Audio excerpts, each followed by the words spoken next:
Hello everyone, let's have a chat about Marvel Mighties, and basically we have 3 collections included there. So we have the Captain America one, Captain Carter and Fantastic Four.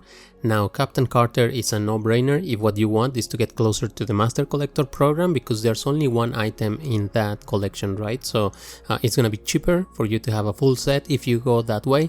But at the moment, let's focus on Captain America and Fantastic Four.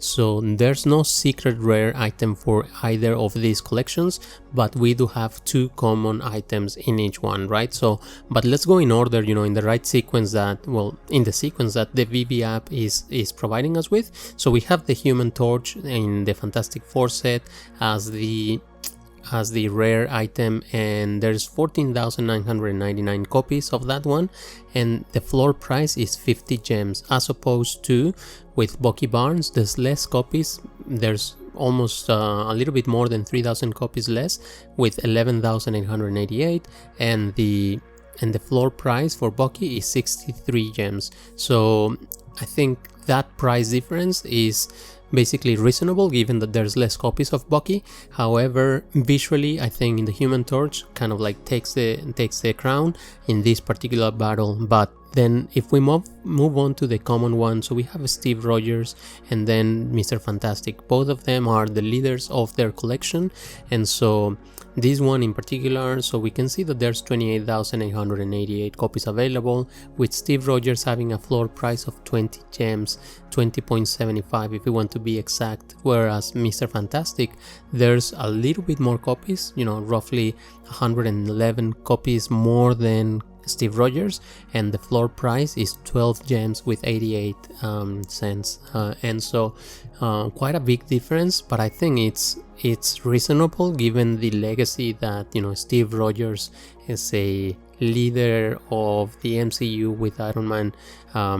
If you take that into account, I think it's a reasonable price difference. Then if we go to the uncommon one, we have Walker and we have the Invisible Woman. This one, before even we start, I think Invisible Woman, it's a no-brainer. I think she is more of a relevant character than Walker, and so Walker is there's 18,888 copies. The floor price for Walker is 22 gems, whereas the Invisible Woman, there's 19,909 copies, and I know this because I already have that in my table. But the app was lagging for a bit. But yeah, this one, the Invisible Woman, there's 1,111 more copies than Walker. The floor price for the Invisible Woman is 23 gems, 23.99, and so not a big difference between both of them. I would go, if I could only buy one, I would buy the Invisible Woman. In my opinion, that's the better one. But let's go with the other common one. So we have the Thing and we have Sam Wilson. So to me, then again, before we even look at the details, Sam is the best one because he is the new Captain America in the MCU. So we have 28,888 copies of Sam. The floor price is 17.5 gems, whereas the Thing, we have 28,999 copies and the floor price is 12 gems. So Sam, 5 gems, 5.5 gems more expensive than the Thing, but to me, yeah, that's a better one. Now this one is one that I'm not too sure about, so I would be keen to learn your thoughts. So if you have 1 minute, please share in the comment section which one would you go for, the Red Skull or the Doctor Doom item. So Doctor Doom, we have 4,999 copies. The floor price is pretty much 600 gems, 599.98, and we have the Red Skull with 111 less copies basically, and the floor price for Red Skull is 574 gems, so a little bit cheaper than Doctor Doom.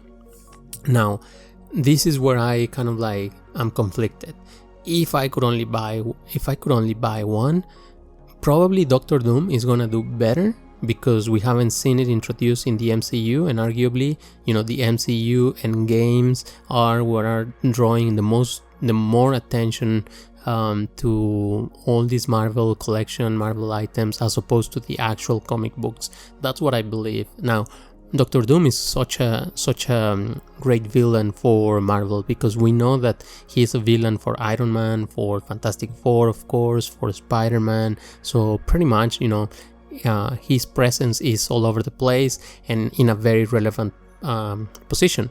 So we know that this character absolutely is going to be introduced in the MCU in the future, so there's no questions around it. So I think there's gonna be a lot of interest for this one in particular. Now with Red Skull, like, we pretty much have seen everything that we can about this character, at least when it comes to the MCU, right? So the only question that I have in my mind is, so we know that this one in particular is holding an Infinity Stone. So I guess my question is, speculation is, what if, you know, as part of the Marvel Mighties, you have Doctor Strange holding, you know, the Infinity Stone, the Time Stone, and then maybe you have another character holding a different, you know, a different stone.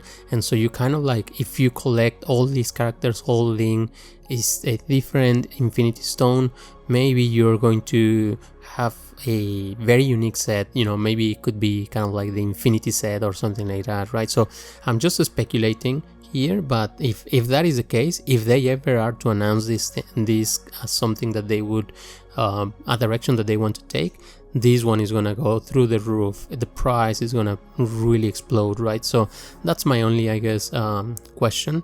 I think if you ask me to make a decision right now, I think I would go for Doctor Doom, just because I like the character more than the Red Skull.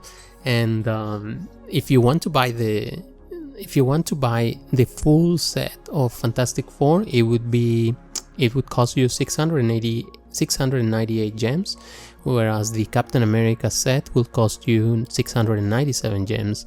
So it's pretty much the same thing, whereas the Captain America set has 93,440 copies of all the, you know, the rarity levels and characters, whereas the Fantastic Four has 97,195. So there's roughly 5,000 more copies of the Fantastic Four, which makes it a little bit less valuable from a rarity standpoint. However, I think you know, the Fantastic Four, they have a bigger potential, bigger future in the very mid to long term, so we might see a little bit more price action over there on that side. So let me know what you would go for. I think at this stage, if I didn't have any of these ones, I think I would go for Fantastic Four, just kind of like chasing a little bit of profits, I'm not gonna lie.